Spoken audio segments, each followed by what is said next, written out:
Jane Eyre, Chapter 5, Part 3. Can you tell me what the writing on the stone over the door means? What is Linwood Institution?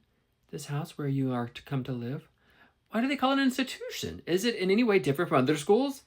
It is partly a charity school. You and I and all the rest of us are charity children. I suppose you are an orphan. Are not either your father or mother dead? Both died before I can remember. Well, all the girls here have lost either one or both parents, and this is called an institution for educating orphans. Do we pay no money? Do they have us for nothing? We pay, or our friends pay, £15 a year for each. Then why do they call us charity children? Because £15 is not enough for board and teaching, and the deficiency is supplied by subscription. Who subscribes?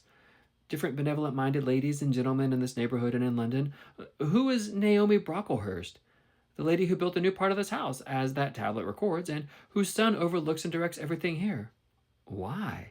Because he is treasurer and manager of the establishment.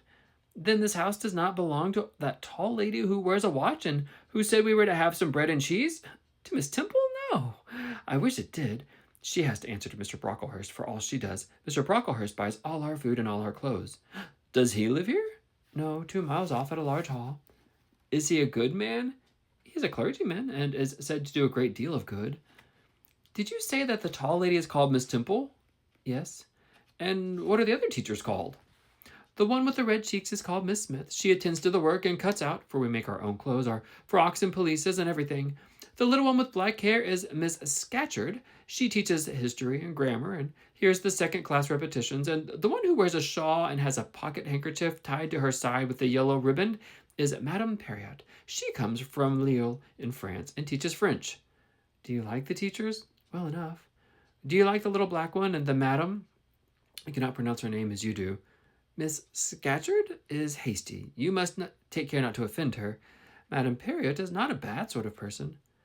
But Miss Temple is the best, isn't she?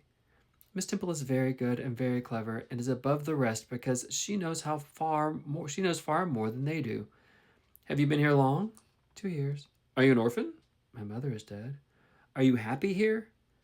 You ask rather too many questions. I have given you answers enough for the present. Now I want to read. But at that moment the summons sounded for dinner. All re-entered the house. The odor which now filled the refectory was scarcely more appetizing than that which had regaled our nostrils at breakfast. The dinner was served in 2 huge tin-plated vessels, whence rose a strong steam redolent of rancid fat. I found the mess to consist of indifferent potatoes and strange shreds of rusty meat mixed and cooked together. Of this preparation, a tolerably abundant plateful was apportioned to each pupil. I ate what I could, and wondered within myself whether every day's fare would be like this. After dinner we immediately adjourned to the schoolroom. Lessons recommenced, and were continued till 5 o'clock.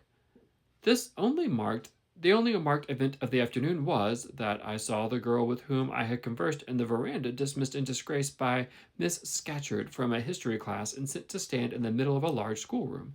The punishment seemed to me to be a high degree ignominious, especially for so great a girl. She looked 13 or upwards.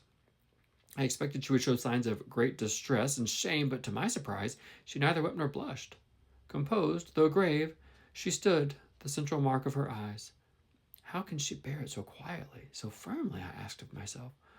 Were I in her place, it seems to me I should wish the earth to open and swallow me up. She looks as if she were thinking of something beyond her punishment, beyond her situation, of something not round nor before her. I have heard of daydreams. Is she in a daydream now? Her eyes are fixed on the floor, but I am not sure they do not see it. Her sight seems turned in, gone down into her heart. She is looking at what she can remember, I believe, not at what is really present. I wonder what sort of girl she is, whether good or naughty. Soon after 5 p.m., we had another meal consisting of a small mug of coffee and half a slice of brown bread. I devoured my bread and drank my coffee with relish, but I should have been glad as to much more. I was still hungry. Half an hour's recreation succeeded, then study, then the glass of water and the piece of oat cake, prayers, and bed. Such was my first day at Lowood.